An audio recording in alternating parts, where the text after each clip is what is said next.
et je l'ai fait. Ce programme vous est proposé en partenariat avec l'ambassade des États-Unis. Les grands débats. Radio de la paix. Bonjour à tous, merci de suivre les programmes de Radio de la Paix. Vous êtes à l'émission des débats publics dénommée Démocratie en progrès. Le thème de notre rencontre d'aujourd'hui est contribution des femmes et des jeunes dans l'organisation des élections apaisées. Pour développer ce thème, nous recevons M. Ndete Clovis. Il est premier vice-président chargé de programme et de communication au sein du comité de coordination pour la participation politique des femmes.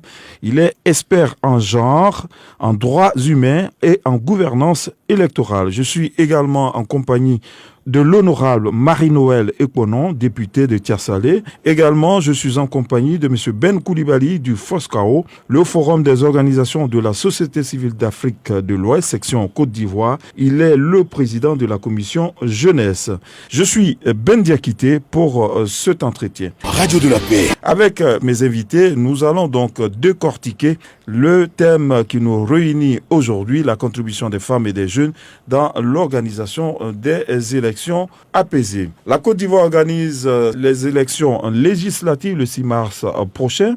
Comment, selon vous, messieurs, mesdames, ce processus peut-il s'organiser pour maintenir un climat de paix? Je vais d'abord demander à M. Ndete Clovis, qui est donc notre représentant ici, le DCP-DPF, donc du comité de coordination pour la participation politique des femmes. Comment vous pensez qu'on peut s'organiser pour que l'élection législative du 6 mars prochain soit une élection, on va dire simplement, tranquille? Merci, M. Ben Diakité.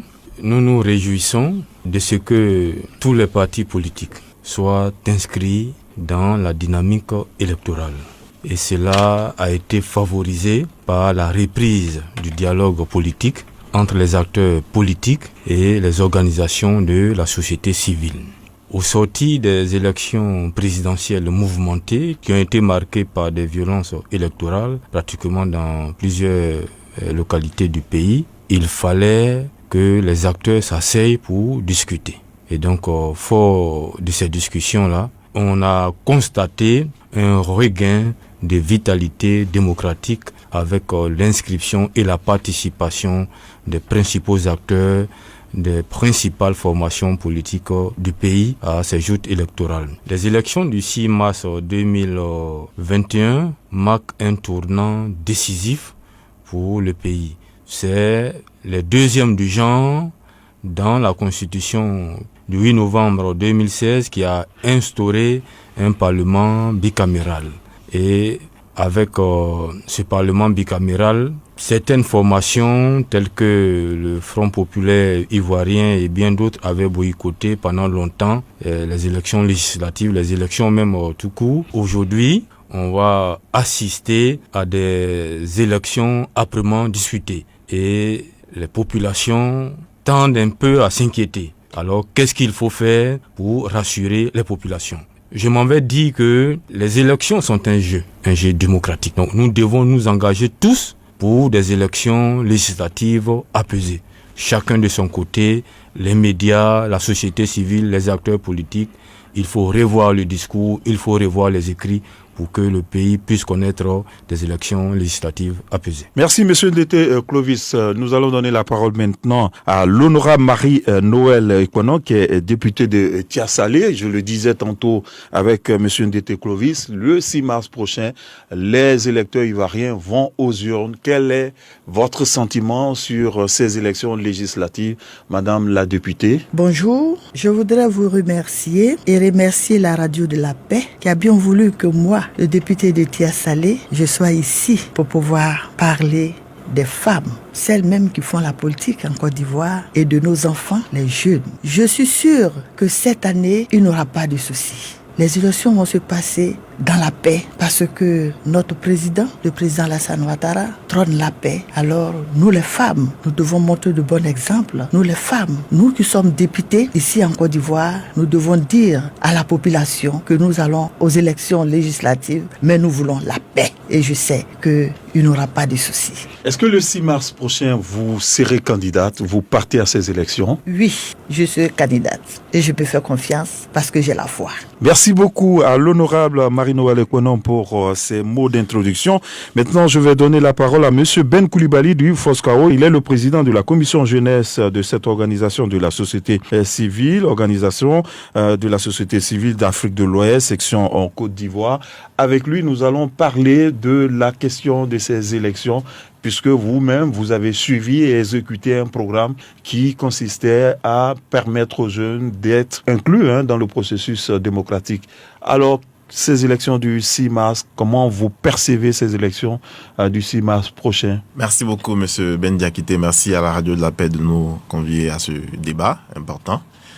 Alors, pour revenir à votre question, je dirais que effectivement, le FOSCAO, nous avons initié le projet de mobilisation des jeunes pour les élections de 2020 en Côte d'Ivoire, avec l'appui du Fonds des Nations Unies pour la démocratie, dont l'objectif était d'accroître la participation des jeunes hommes et femmes au processus électoral de 2020. Et donc, nous avons initié une série d'activités pour renforcer cette participation des jeunes à ce cycle électoral. Donc, des campagnes de sensibilisation, des formations à l'endroit des jeunes, des plaidoyers à l'endroit des partis politiques. Et donc, cela nous a permis déjà de faire signer par 16 partis politiques représentatifs une charte ivoirienne pour la participation politique des jeunes, qui prévoit l'institution d'un quota de représentation de 30% de jeunes sur les listes électorales de ces partis-là et au sein des instances décisionnelles de ces partis. Et donc, à côté de ça, nous avons accompagné 30 jeunes potentiels candidats pour leur participation aux élections législatives de 2021. Et parmi ces 30-là, il y a 9 qui sont effectivement candidats, donc qui ont déposé leur dossier de candidature à la CEI, dont, de façon provisoire, la candidature est acceptée en entendant la décision du Conseil constitutionnel.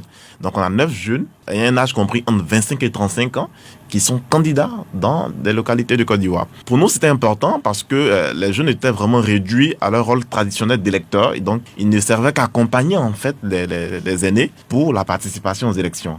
Il est important pour nous de changer ce rôle traditionnel-là en mettant en avant les atouts de ces jeunes, ce qui pourrait apporter de nouveau à l'hémicycle, de par leur profil, de par l'expérience aussi au niveau communautaire, parce qu'ils ont quand même eu le temps d'apprendre au sein de la communauté, ils connaissent mieux les réalités des parents et donc ils sont à même en tout cas de pouvoir participer dignement à l'Assemblée nationale en tant que députés et aussi faire voter des lois qui seront adaptées aux réalités des jeunes de Côte d'Ivoire. Donc, il est important pour nous d'initier ce projet-là. Merci beaucoup. Nous allons revenir à vous, Monsieur Ben Coulibaly. Monsieur Dete Clovis, on a vu déjà des organisations de la société civile de se plaindre du ton qui est utilisé en cette période de pré-campagne, parce que on a dit, la CEI a été très claire que la campagne électorale, c'est à partir du 26 février prochain. Mais bien avant, les partis politiques sont dans leur action, dans leur activité. On a senti par moments sur le terrain qu'il y a des paroles, j'allais dire, qui ne vont pas dans le sens de la cohésion sociale. Est-ce que vous, en tant qu'acteur de la société civile, vous avez constaté cela et sur ces faits, qu'est-ce que vous pouvez dire? C'est vrai, il faut s'inquiéter de certains propos enflammés. Mais je m'en vais dire également que cela participe de toute l'atmosphère démocratique et électorale. Les joutes électorales sont souvent des joutes d'incantations enflammées, des propos adressés à l'endroit de certains adversaires, de manière peut-être discourtoise, mais cela reste jusqu'à présent dans le stade de propos. Bon, est-ce qu'il faut s'en inquiéter? À quelle proportion? Mais je pense que l'honorable a dit, il n'y a pas péril en la demeure, vu déjà que tous les partis politiques se sont inscrits dans la dynamique de compétir. Et il y a eu un dialogue politique qui a été favorable à ce type de situation. Donc, il n'y a pas pour nous, il n'y a pas péril en la demeure. Les élections législatives du 6 mars 2021 vont se passer dans un climat apaisé. L'honorable Marie-Noëlle Ekonom, sur la même question, on a entendu Clovis, lui apparemment, l'expert lui dit, c'est normal, c'est la démocratie, il y a des échanges verbaux, il ne faut pas s'en inquiéter outre mesure.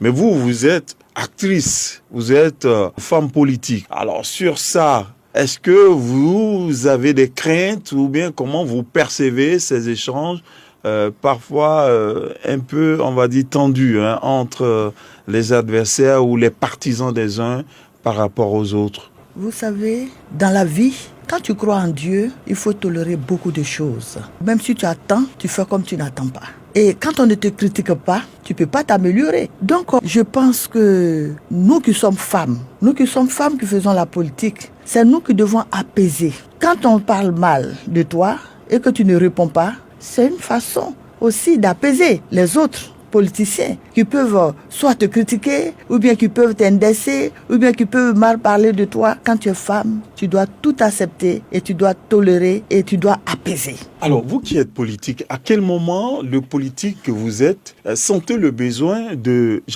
gratter un peu, de lancer des flèches à votre adversaire? Est-ce que ça participe d'une stratégie bien réfléchie, bien huilée pour atteindre un objectif précis, ou bien, c'est des choses qui arrivent comme ça, ou bien on est devant la foule, on se laisse emporter par la mobilisation, et puis on dit des petites paroles sans penser réellement aux conséquences de ces paroles. Merci, c'est quoi? Monsieur. Oui. C'est la femme qui doit tolérer. C'est la femme qui doit accepter. C'est la femme qui est une fleur. C'est la femme qui donne l'amour. Donc, la femme ne doit pas piquer son adversaire. La femme ne doit pas mal parler de son adversaire. Moi, dans mon cas, si on me critique, si on parle mal, que je n'ai pas fait ceci et que je suis cela, je dis merci. Et cette personne même qui va me piquer, je ne vais jamais souhaiter du mal de quelqu'un. Je ne vais jamais mal parler de mon adversaire. Je ne vais jamais mal parler d'un autre candidat. Sinon, je sais que ça se fait. Puisque je suis politicienne, j'ai vu.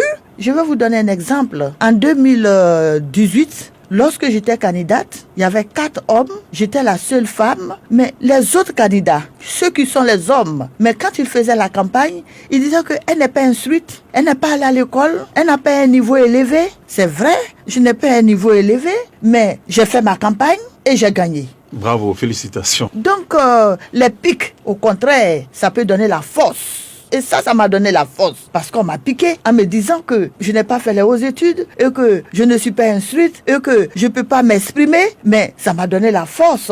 Et ça fait que avec mon niveau CP2, ça m'a encouragé et je suis allée encore. Et aujourd'hui, j'ai le BPC. Il faut qu'on me critique pour que je parte de l'avant. Mais si mes adversaires ne me critiquent pas, ne me lancent pas des pics, mais je ne peux pas progresser. Au contraire, je leur demande de toujours me piquer pour que je puisse aller de l'avant. Madame la députée Marie-Noëlle Ekono, comment vous travaillez à l'hémicycle? Parce que je suppose que les textes de loi qui arrivent, c'est écrit dans un français souvent soutenu. Comment vous faites? Parce que vous dites que vous n'avez que le niveau CP2. Or, tout est rédigé dans des langues de Molière. Il faut lire, il faut comprendre les enjeux. Comment vous faites? Comment vous arrivez à vous arrimer, à comprendre, à voter, à dire...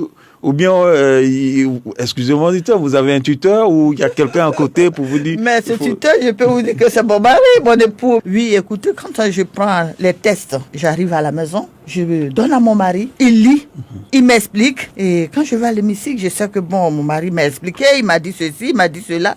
Donc, si je dois soulever le doigt pour dire oui, je dis oui. Si je dois abaisser le bras pour dire non, je dis non. Parce que j'ai mon professeur à la maison, qui est mon époux, qui m'a enseigné, qui m'a expliqué.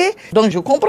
Alors si je dois soulever le bras, je soulève le bras. Et bravo, et vous-même, vous vous êtes mise à l'école, vous avez dit, vous avez étudié, vous avez étudié à la maison.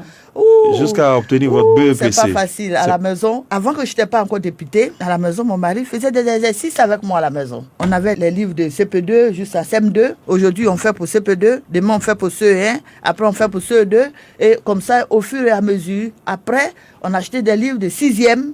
Et c'est là maintenant, il a dit, non, mais il faut que tu prennes un professeur. J'ai dit, oh, moi, tout ça, ça ne m'intéresse pas. Et quand je suis allée à l'hémicycle, le premier jour, je suis allée à l'hémicycle, quand je suis sortie, j'ai dit, non, il faut que je prenne un professeur. Il faut qu'on m'enseigne. Et c'est comme ça, j'ai pris 4 professeurs qui m'enseignent. Bravo, félicitations. Oui. Alors, Ben Coulibaly, avec vous, nous allons parler de ces mêmes questions sur le langage, le discours pendant cette période de pré-campagne qu'on a constaté, qui par moment monte. Vous, en tant qu'acteur de la société civile, est-ce que vous avez eu à constater cela sur le terrain et quel est le message par rapport donc à ces discours que vous lancez? Alors, pour les différents messages que nous voyons dans cette période, on va dire de pré-campagne, entre guillemets, pour moi, il faut sensibiliser les acteurs au bon ton. Je pense que c'est vrai, les pics sont autorisés, mais par moments, ça frise des discours de haine, ça frise des propos injurieux, des propos identitaires. Et donc, pour moi, c'est des signaux qui ne rassurent pas. Parce que le langage que tient ces leaders politiques là ont, je vais dire, une répercussion sur les rapports entre les communautés à la base. Et donc, à l'intérieur du pays, celui qui reçoit l'information, qui reçoit le message, les agissements qui vont suivre vont forcément entraîner des actes de violence. Donc, il faut vraiment s'en méfier.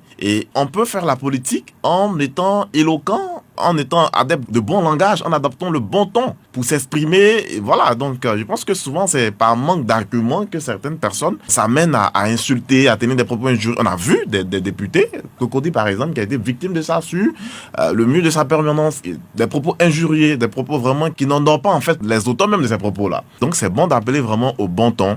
On peut faire la politique en pratiquant vraiment, en ayant le bon langage, parce que ceux qui sont derrière, qui vous écoutent, qui vous suivent, et qui agissent en fonction de vos discours, mais vous n'êtes pas maître en fait de tout ce qu'ils vont poser comme acte. Mais après, c'est vous, les agissements, les dérives qui vont s'en suivre. C'est vraiment, vous êtes responsable en partie de ces dérives-là. Et donc, sur les réseaux sociaux aussi, on en voit. Il y a une localité dans le Nord où quelqu'un, il veut se présenter comme député. On estime qu'il n'est pas de la localité, c'est un étranger. Bon.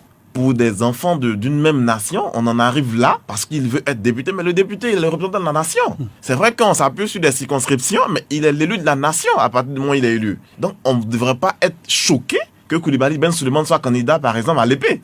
Okay? Donc, il faut vraiment dépasser ce cap-là parce que nous revenons de loin. Il ne faut pas vraiment faire revenir les rancœurs, il ne faut pas vraiment attiser encore la haine.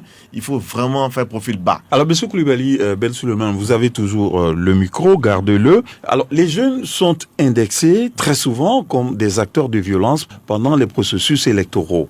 Comment on peut passer de ce stade d'acteurs de violence à acteurs de paix, selon vous? Comment on peut travailler pour que ces jeunes-là deviennent des acteurs de paix plutôt que de violence? C'est d'améliorer l'implication en fait des jeunes dans les processus électoraux. Nous, au niveau du FOSCA, on a identifié 5 rôles qui, ma foi, s'ils sont véritablement joués par les jeunes, ils arriveraient à influencer les processus électoraux. Et du coup, on arrivera à réduire les actes de violence. Il y a par exemple le rôle de sensibilisateur. Les jeunes eux-mêmes, ils sensibilisent leurs pairs pour les inviter à des élections non violentes, apaisées et tout ça. Il y a celui de moniteur. Donc, suivre les différentes étapes du processus afin d'alerter sur d'éventuelles situations fâcheuses qui pourraient intervenir. Et donc, ça peut être aussi un outil d'aide à la prise de décision. Il y a celui des lecteurs. Et pour les révisions de la liste électorale, il faut inviter les jeunes à se faire inscrire massivement sur la liste électorale. Il y a le rôle du candidat, qui n'est pas beaucoup joué par les jeunes. Et nous, aujourd'hui, avec ce programme-là, pour nous, si il est implémenté encore en 2023, on pourra de plus en plus avoir beaucoup de jeunes candidats aux élections. Et là, on a remarqué même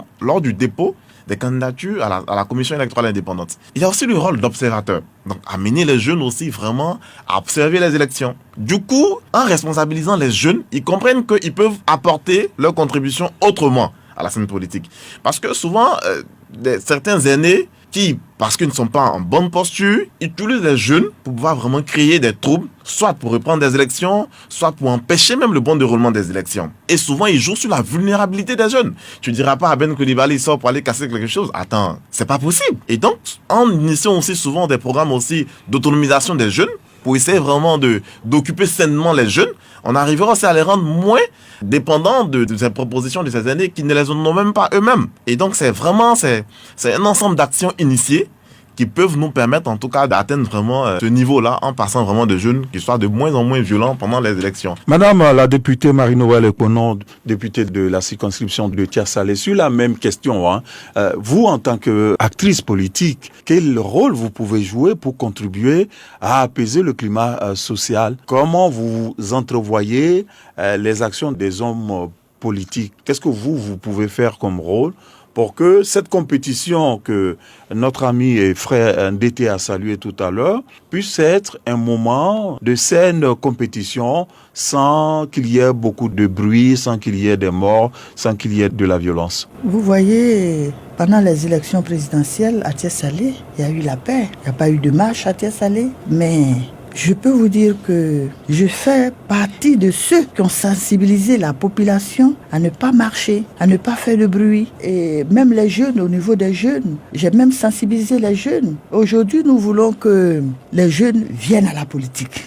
parce que eux aussi ne doivent pas rester en reste. Parce que les jeunes, ils ont les idées. Les jeunes peuvent dire non, on fait ceci, on fait cela. Mais toujours, ce sont les gens adultes. Et on ignore les jeunes. Nous voulons que les jeunes aussi viennent à la politique parce qu'ils ont les idées. Les jeunes ne vont pas toujours rester. Quand on dit non, il y a tel candidat, ce sont eux qui vont venir placer les chaises, ce sont eux qui vont débarrasser les assiettes. Non, non, on a besoin des jeunes. Et moi, en tant que maman, mais j'ai sensibilisé la population à faire les élections apaisées, mais pas les élections où il y a la violence. Non, non, non, nous ne voulons plus ça en Côte d'Ivoire.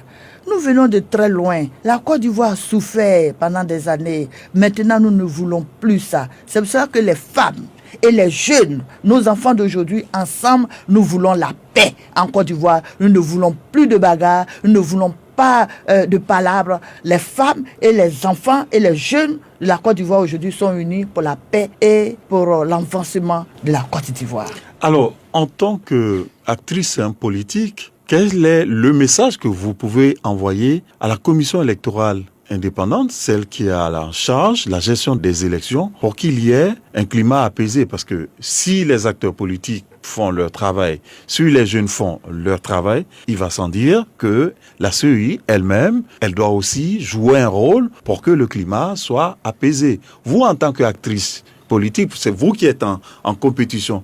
Qu'est-ce que vous attendez de l'arbitre qui est la CEI dans ces élections-là? La CEI a fait sa part. Nous avons vu ce que la CEI a bien fait pendant les élections présidentielles. Et je sais que la CEI va continuer pour les élections législatives. Je demande à la CEI d'ouvrir ses portes à tout le monde, aux femmes, aux jeunes. On a besoin de la jeunesse. Il faut que la jeunesse soit représentée partout. Quand on dit que les femmes doivent être dans l'instance décisionnelle, il faut que les jeunes aussi soient là. Il y a la place de la jeunesse un peu partout. Ce que je demande à la CEI, il faut que la CEI continue d'accepter les jeunes. Les jeunes doivent être candidats, comme les femmes. D'accord. Clovis Ndete, vous qui êtes expert en genre et en gouvernance électorale, on a vu qu'il était important d'associer à la fois les jeunes, les femmes, dans les processus électoraux. Vos deux dévanciers ont essayé d'expliquer tant bien que possible l'avantage à tirer de cette implication des femmes et des jeunes dans les processus électoraux. Maintenant, il s'agissait de parler de l'organe en charge de ces élections. Que devons-nous attendre en termes d'attitude et de comportement au niveau donc de l'organe en charge de l'arbitrage du processus électoral? Monsieur Ben Diakité, si vous le permettez, je vais revenir un peu sur le rôle et l'implication des jeunes dans la politique. Ben Coulibaly l'a dit, le sentiment d'exclusion des jeunes peut inciter à la violence. Nous avons vu un peu la révolution dans le monde arabe et dans certains pays africains. Ce sont les jeunes qui sont à la base. Prenez le recensement général de la population et de l'habitat en Côte d'Ivoire, RGPH 2014. Les jeunes représentent 77,7% de la population. De quel âge? De 0 à 35 ans. 0 à 35 ans, oui. C'est un poids démographique. Est-ce que ce poids démographique-là est exploité au niveau du continent? Je rappelle qu'on vote à 18 ans. Oui. Donc, ceux qui ont moins de 17 ans ne votent pas. Oui, mais même s'ils sont dans la fourchette de 0 à 35 ans. Oui, je veux dire que celui qui a 17 ans, quand il s'intéresse au processus électoral, il comprend mieux. L'année qui suit, il est dans le processus électoral. Tout à fait. En 2017, l'Union africaine, ayant reconnu l'importance de la jeunesse, a décidé d'utiliser le terme qu'il faut exploiter le dividende démographique. Est-ce que le dividende démographique est exploité en Côte d'Ivoire? Non. Quand vous prenez les sphères de décision, quand vous prenez les assemblées élues, les jeunes ne figurent plus. Ils doivent être à tous les niveaux dans la gestion de l'État, dans la gestion de la cité. Et la Déclaration universelle des droits de l'homme, à son article 21, dispose que tout citoyen doit participer à la vie publique de son pays. Mais est-ce que la question aussi qu'on vous pose souvent, est-ce que les jeunes ont suffisamment montré leur sens de maturité à pouvoir gérer la chose publique? C'est une question que je pose, que je me pose. Hein. C'est pas ma position non plus. Alors, est-ce que vous pensez que les jeunes ont suffisamment montré leur capacité à pouvoir gérer? Ce serait une offense aux jeunes que d'aller dans ce sens. Je pense que nous avons des jeunes suffisamment outillés, suffisamment formés M. Ben Coulibaly est devant moi, c'est un exemple. Il a toutes les qualités pour être présent à l'hémicycle. Il a toutes les qualités pour être sénateur, pour être maire, pour être président du conseil régional. Dans une corporation, dans une tranche d'âge, il peut avoir des brebis galeuses. Mais le grand nombre est outillé et apte à faire la politique. Ce qui décourage les jeunes, c'est plutôt le comportement des aînés, qui n'est pas un modèle à copier. Observez la scène politique. Nous assistons à toutes sortes de pirouettes. À 17h, je suis de l'UDPCI. À 20h, je deviens RHDP. Quel modèle politique nous voulons construire pour que ces jeunes-là puissent nous suivre, puissent s'engager également dans la politique. Mais la politique est une bataille. Il faut que les jeunes s'engagent. Personne ne va le faire la politique, à leur place.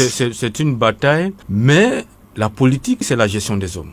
La gestion de la cité. Et pour gérer les hommes et la cité, il faut le vouloir. Il faut incarner des valeurs. Il faut de la vertu. Il faut le vouloir. Oui, il y a la volonté. Oui. Mais déjà, quand vous prenez un cadre juridique qui contient des éléments discriminatoires à l'endroit des jeunes, il y a problème. Prenez l'article 108, alinéa 3 du Code électoral et l'article 177 qui ont instauré des critères gérontocratiques dans le processus. Qu'est-ce que ça veut dire concrètement? En cas de nouvelle égalité pour les élections municipales et pour les élections sénatoriales, on a recours à la liste où il y a le plus âgé. Ce ne sont pas des critères démocratiques. Soyons sérieux. Oui, mais cela figure dans le code électoral. C'est un frein. M. Ben Coulibaly, il peut avoir un bon programme. Et en cas de nouvelle égalité, peut être éliminé parce que sa liste est la plus jeune et on va choisir le plus âgé. Oui, ça c'est quand il est dans le processus. Encore qu'il faudrait que M. Ben Coulibaly oui, mais la présence même d'aller porter oui, la son présence dossier, de la sa présence volonté de ces d'être éléments, candidat. C'est ça aussi qui manque chez les jeunes. La présence de ces éléments dans la loi électorale ne peut pas vous empêcher d'être pose candidat. Problème. Mais ne parce vous empêche pas d'être candidat. Ce ne sont pas des critères démocratiques. Non, il faut déjà essayer de voir, examiner le cadre juridique et éliminer toutes les pesanteurs spécifiques à la participation des jeunes. Et merci beaucoup, M. Ndete Clovis. Je vais revenir à vous tout à l'heure. Je vais poursuivre avec M. Ben Coulibaly parce que nous cherchons à comprendre pourquoi les jeunes ne s'engagent pas, malgré les statistiques qu'on donne, 77%, 1%, plus de 30% des jeunes présents sur la liste électorale, mais cependant, ils ne sont pas, on va dire, là où on les attend. Mais pourquoi les jeunes n'osent pas? Ils sont jeunes, ils ont la force, c'est eux qui sont au combat, comme on dit, mais cependant, ils ne sont pas candidats eux-mêmes, et parfois même pour aller voter, les jours de vote, ils ne sont pas là, malgré tout ce qu'on peut dire. Pourquoi? Qu'est-ce qui freine? Alors, merci beaucoup, M. Diakité. Au nombre des freins, déjà, il faut rappeler déjà que la Constitution du 8 novembre 2016 a profondément marqué son attachement aux principes démocratiques. Donc, partant de là, avec déjà le rajeunissement de l'âge pour être candidat à la magistrature suprême de 35 ans et d'autres articles, partant de là, cet attachement requiert la participation de tout le monde, de sorte vraiment à assurer un niveau égal de participation à tout citoyen donc dans le sens de prise de décision. Effectivement, les jeunes rencontrent des difficultés. On a le droit d'aînesse, donc les pesanteurs socioculturels. On a le parrainage des partis politiques, et donc qui n'est pas vraiment en majorité vraiment favorable aux jeunes. Récemment, même pour les élections législatives, il y a des partis politiques, pour être candidat à la candidature, qui ont instauré un cautionnement de 500 000 francs CFA. 500 000 francs CFA pour être candidat à la candidature, donc pour avoir le parrainage des partis politiques. Il y a le manque de moyens financiers, vraiment avec le chômage, donc vraiment les conditions socio-économiques qui ne favorisent pas en fait cela. Je rappelle que pour le poste de député, c'est 100 000 francs CFA. Oui, mais 100 000 francs pour la caution. Mais après, la campagne a un coût. Oui, ça c'est vrai. La campagne a un coût. Et donc, ça, vraiment, c'est une réalité aussi avec laquelle aussi il faut compter. Il y a aussi le manque de formation sur l'engagement politique, sur le leadership politique. Et donc, c'est vraiment un ensemble d'éléments qu'il faut combler. Et donc, nous, on essaie de faire notre part en essayant d'apporter une solution. Mais il faut plus. Quand je parle de plus, il faut le cadre juridique. C'est-à-dire, si un cadre juridique est favorable, il n'y a on pourra vraiment arriver vraiment à changer la position. Et pour qu'il y ait un cadre juridique favorable, on a commencé au sein des partis politiques avec l'institution d'un quota. Donc, il y a 16 partis, comme je le disais, représentatifs qui ont signé cette charte-là ivoirienne pour la responsabilisation politique des jeunes. Une chose est dessinée là, dans la charte, une autre est de la mettre en application. Ouais. Et donc, si on arrive à vraiment avoir un bon niveau de mise en application de la charte, l'autre niveau de plaidoyer, c'est arriver au niveau maintenant du gouvernement pour qu'on ait vraiment une loi sur la représentation des jeunes dans les instances de prise de décision. Du coup, on arrivera vraiment à transformer. Parce que si on ne crée pas le cadre, on ne peut pas dire que les jeunes ne s'intéressent pas à la politique. Parce qu'il y a des pesanteurs qui empêchent ces jeunes-là de s'approprier la chose politique. Donc, en créant le cadre, on pourra arriver vraiment de plus en plus à avoir des jeunes qui s'engagent de façon saine en politique et qui arrivent vraiment à pouvoir vraiment apporter toutes leurs contributions pour faire la politique autrement. D'accord, merci beaucoup à M. Ben Coulibaly. Je vais revenir à vous, M. Ndete Clovis, sur la question, cette fois-ci, de l'arbitrage de la CEI, parce que qui est quand même l'organe qui gère ce processus électoral. Qu'est-ce qu'on attend de la CEI? Quel rôle doit jouer cet organe-là pour une élection apaisée? Ce que nous pouvons demander à la commission électorale, c'est la transparence. Et la commission a déjà montré la bonne foi.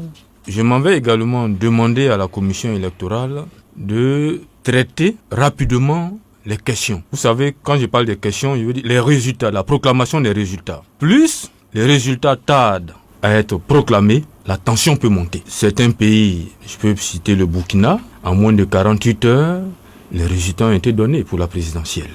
Pour éviter qu'il y ait de supputation, on peut, dès la fermeture des bureaux de vote, comme le recommandent les dispositions du code électoral, mettre tout en œuvre pour proclamer les résultats dans de plus brefs délais. De sorte qu'on évite, ma foi, qu'il y ait des tensions qui sont liées, des spéculations. Vous savez, on a les réseaux sociaux, où vraiment c'est la porte ouverte aux spéculations. Oui, bon, tel candidat au niveau de Dimbokro serait en tête avec 90%. Or, seule la commission électorale indépendante est habilitée à donner les résultats issus des urnes. D'accord, c'est bien entendu. Merci beaucoup, Monsieur Clovis Ndete. Nous allons poursuivre avec Madame la députée Ekonon sur la question de l'acceptation des résultats. Parce que très souvent aussi, les gens nous disent, la commission électorale elle-même aussi dit, ce qui pose problème, c'est pas les résultats, mais c'est l'acceptation des résultats par les acteurs politiques, très souvent.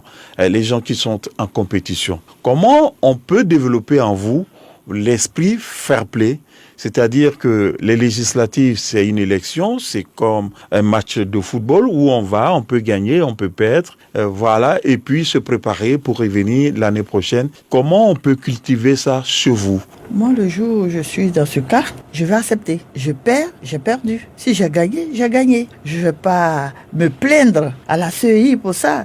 Je sais que si les résultats sont sortis, que j'ai perdu, j'ai perdu. Si j'ai gagné, j'ai gagné. Voilà, je ne vais pas me faire de soucis pour ça. Non, non, non. Je vais féliciter celui qui a gagné. Je vais l'appeler pour le féliciter. Voilà, je vais vous donner un exemple. À Thiès-Salé, je devais être candidate aux élections municipales et on m'a dit de retirer ma candidature pour un autre candidat puisqu'il était du même parti que moi. Mais j'ai pris sans fair play, je me suis retiré, j'ai soutenu ce dernier-là en question, mais malheureusement on n'a pas gagné. On n'a pas gagné, mais celui qui a gagné, mais je l'ai appelé et je l'ai félicité. Donc je prends sans fair play. D'accord.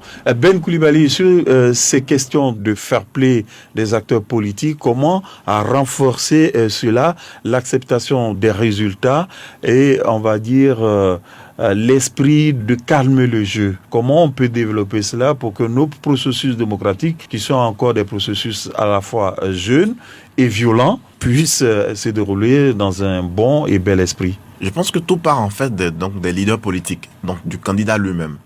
Et c'est vrai qu'il a une équipe qui l'entoure, mais le langage qu'il tient à son équipe est beaucoup déterminant. Et donc, si vous partez dans un esprit de on gagne ou on gagne, il est clair que quand vous êtes en mauvaise posture, vos collègues, vos collaborateurs vont tout faire pour troubler le bon déroulement pour ne pas vraiment que les élections puissent se proclamer de façon libre. Donc, c'est de dire en fait qu'on peut gagner comme on peut perdre. Et si on perd, on accepte et on prépare le cycle prochain. Donc, vraiment être dans un bon état d'esprit, inviter aussi les partisans aussi vraiment à faire preuve de retenue, de responsabilité. Une élection, ça se gagne ou ça se perd. Et quand on perd, il faut avoir le courage de vraiment de féliciter l'autre, et de travailler sur le terrain. Il n'y a pas vraiment mieux que ça à faire, si ce n'est que travailler sur le terrain pour gagner la confiance des électeurs, pour revenir 5 ans plus tard. Mais on ne peut pas dire, il faut que je gagne absolument, sinon c'est la fin du monde. Et du coup, quand on se met dans cet état d'esprit-là, on est prêt à tout faire, à tout gâter pour ne pas vraiment que les résultats puissent se proclamer dans de meilleures conditions.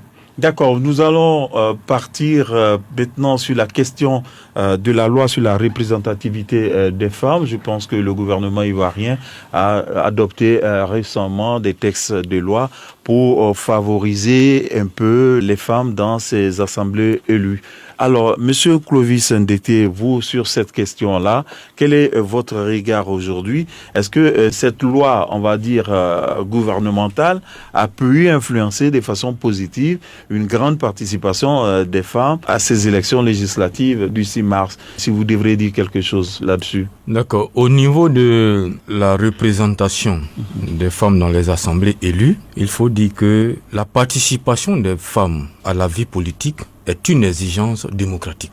C'est un principe de bonne gouvernance. Les femmes ne commandent pas de postes. Les pesanteurs socio-culturels et bien d'autres obstacles ont dû pendant longtemps freiner la participation des femmes. Et dans les mécanismes juridiques de promotion de la participation politique des femmes, il y a la question des sièges réservés, il y a la question de la parité, il y a la question du quota. Et en Côte d'Ivoire, le 14 octobre 2019, le président de la République, son excellence Alassane Ouattara, a promulgué la loi numéro 2019-870 du 14 octobre favorisant la représentation de la femme dans les assemblées élues, laquelle loi, dans ses dispositions pertinentes, requiert un quota minimum de 30% de femmes sur les scrutins uninominaux ou des listes. Le 31 janvier, la commission électorale indépendante, à la suite de sa décision, a donné la liste provisoire des femmes candidates. Donc, au niveau des titulaires, sur près de 1500 candidatures, nous avons 212 femmes. Donc, moins de la moitié, ou du moins très loin même du quota, autour de 13%. La loi sur le quota n'a pas été appliquée, ni par le parti au pouvoir, ni par les partis de l'opposition.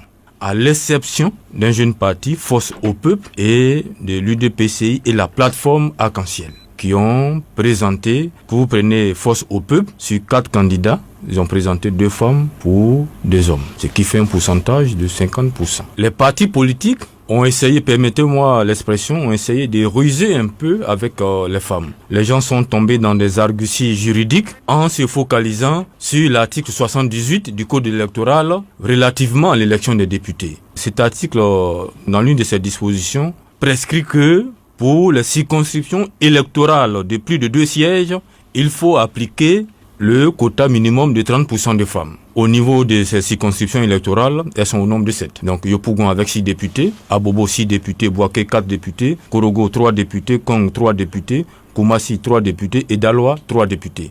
Ce qui fait 28 députés sur les 205 circonscriptions. Donc ça fait, je crois, 10,98%. Au niveau d'Abobo, sur 6 candidats, le RHDP a aligné 3 femmes, soit 50%. Au niveau de Yopougon, le RHDP sur 6 candidats a aligné 2 femmes, soit 33,33%.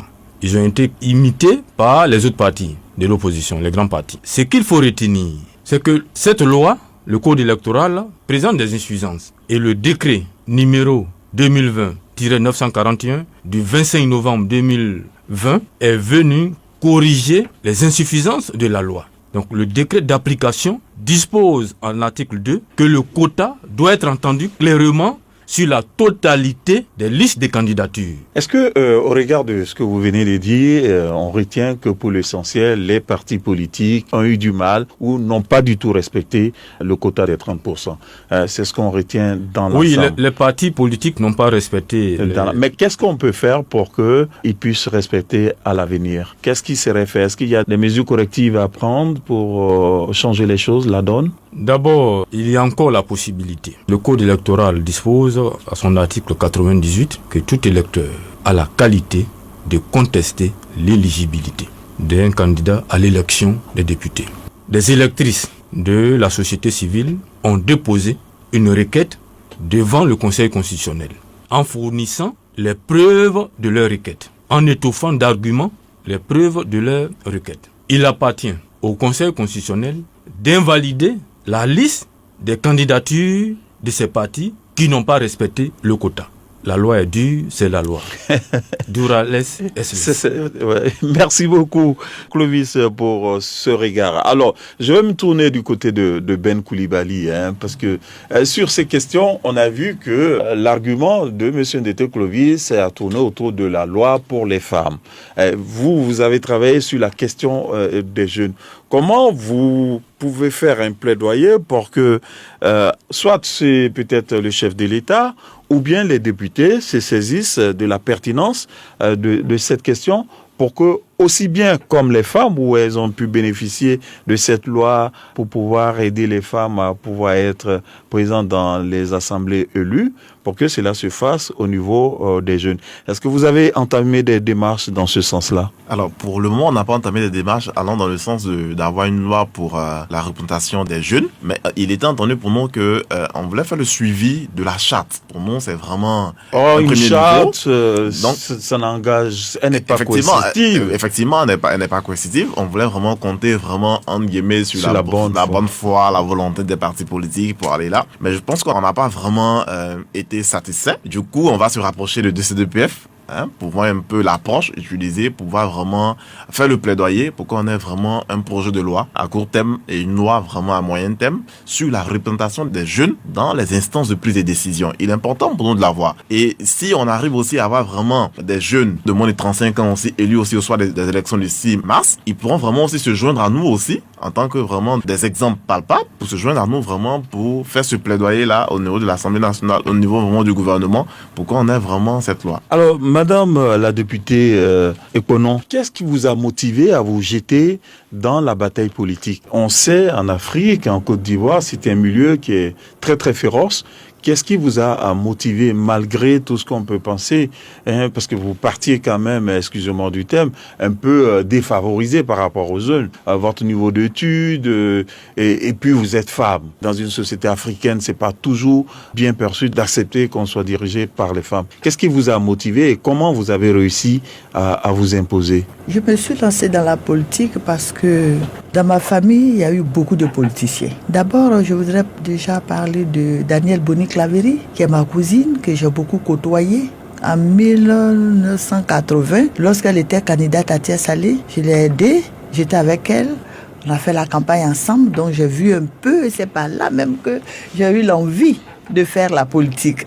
Voilà, puisque je l'ai côtoyé, on a fait la campagne ensemble, on partait voir les parents dans les villages et tout ça. Et je me suis dit, mais pourquoi ne pas me lancer dans la politique puisque j'ai vu ma cousine faire et que maintenant elle n'est plus députée? Bon, je vais me lancer dans la politique. Et c'est comme ça que je me suis lancée dans la politique. Mais ça n'a pas été facile, ça a été très très très difficile parce que je n'étais pas fonctionnaire, je n'avais pas d'argent, c'était mon mari qui était fonctionnaire et au début c'était un peu difficile. Alors un jour c'est mon mari lui-même et on était à Yamoussoukro et il allait rencontrer Madame Yao Efrazi, voilà. Et quand il est venu à la maison, il m'a dit, ah, tu vois, mais j'étais avec Madame la ministre, nous sommes allés en réunion, voilà, elle encadre les femmes comme ça. J'ai dit, bon, mais écoutez, ça c'est bien à attendre, mais moi je vais me lancer dans la politique. Et j'ai dit un jour à mon mari que vraiment, voici ce que j'ai commencé à faire. C'est lui maintenant qui m'accompagnait, il m'a encouragé. Il me dit, mais avec ton niveau d'études, est-ce que tu pourras tenir? J'ai dit oui. Donc lui-même, il m'encourageait, il m'accompagnait à Bigan. Je venais, je prenais les cours, Madame Yahweh Frazi. Et comme ça, et je me suis présentée et puis ça marchait. Mais avoir l'argent même pour faire la campagne, ça n'a pas été facile. Donc moi, une simple ménagère que je suis à la maison, bon Dieu merci, je faisais mes nyamakugi, mes bissap, je vendais la glace et tout ça. J'avais 4 vélos que j'ai donné à 4 messieurs et ils vendaient. Sans cet argent, j'ai gardé, j'ai économisé. J'ai pris ça pour faire la campagne. Merci, bravo pour votre expérience. Alors, c'est la dernière ligne droite de notre émission. Nous allons vous permettre de dire vos derniers mots. Alors, je vais aller du côté de Ben Coulibaly. Ben Coulibaly du Foscao.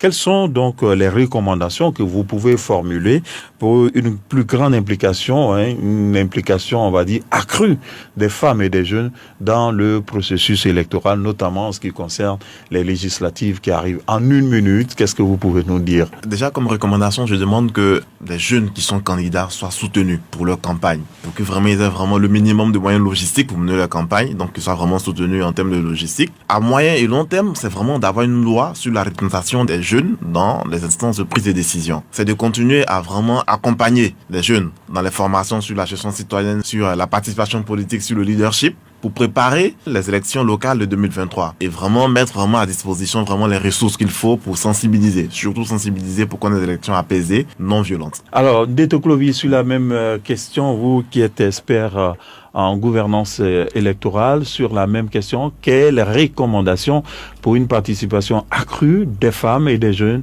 dans ces législatives du 6 mars prochain? Nous attendons la décision du Conseil constitutionnel, étant donné que des électrices ont déposé une requête. Sinon, comme recommandation, on pourrait demander la stricte et effective application de la loi. Mais les listes ont été déjà déposées. Le combat continue. Le plaidoyer doit continuer. La question de la participation politique des femmes est une exigence de la démocratie, est une exigence de la bonne gouvernance. Plus les femmes participent à la question, le processus se porte mieux et les institutions qui en résultent sont crédibles. Et la contribution des femmes à la paix, à la pacification des processus n'est plus à démontrer. Le Libéria voisin, avec Sirleaf Johnson, avec Linda Bowie de la société civile, aujourd'hui le Libéria a été pacifié par les femmes. Donc les femmes, les partis politiques doivent comprendre le rôle très important que les femmes doivent jouer dans les processus électoraux. Alors, Madame l'honorable Ekonon, c'est avec vous que nous allons donc terminer ce débat, cet échange. Marie-Noëlle Ekonon, députée de Tia-Salé. Alors, quelle recommandation pour une participation accrue des femmes et des jeunes dans les élections législatives du 6 mars prochain et votre message en tant que maire, en tant qu'actrice politique aux populations pour la paix? Monsieur, ce sont les femmes qui ont libéré les hommes. Les femmes ont marché à Grand Bassam pour libérer les époux. Les femmes, ce sont elles qui parlent aux hommes. Notre parole compte beaucoup. Ce que je demande à mes enfants, à la jeunesse ivoirienne, de ne pas tendre la main à leurs grands frères ou à leurs papas, de se prendre en charge, de ne pas faire les casses. Quand on dit qu'il y a les élections, ce sont les jeunes qu'on appelle à marcher, à faire les casses. Non, nous ne voulons pas ça en Côte d'Ivoire. Je demande aux femmes, celles qui sont ménagères, qui sont à la maison, celles qui n'ont pas fait les hautes études, je leur demande de oser, de se prendre en charge, d'être déterminées. Et je demande aux femmes commerçantes, celles qui font le commerce, si c'est le commerce qu'elles veulent faire, elles doivent persévérer dedans. Elles auront leur avenir dans ce qu'elles font. Tout ce qu'elles font, qu'elles aiment ça, c'est l'amour et elles auront la chance là-dedans. Nous qui voulons faire la politique aussi, on doit se dire qu'en faisant la politique, c'est pas la guerre. Si on va aux élections et qu'on a perdu, qu'on accepte notre défaite. Mais on ne doit pas faire la guerre. On ne doit pas insulter nos adversaires. La politique, c'est un jeu. Tu gagnes, tu as gagné. Tu n'as pas gagné, tu restes tranquille. Et si tu veux, tu te représentes encore 5 ans après. Mais on ne doit pas insulter nos adversaires. On ne doit pas leur dire de n'importe quoi. Ce n'est pas bien. C'est la Côte d'Ivoire qui va gagner. Si nous voulons la paix, la Côte d'Ivoire va gagner. Madame et messieurs, c'est la fin de notre émission Débat démocratie en progrès sur le thème contribution des femmes et des jeunes dans l'organisation des élections apaisées. Merci à vous, monsieur Ndete Clovis, expert en genre, droits humains, gouvernance électorale, à l'honorable Marie-Noëlle Ekonon, député de Tia-Salé, à monsieur Ben Koulibaly du FOSCAO, Forum des organisations de la société civile d'Afrique de l'Ouest, section Côte d'Ivoire.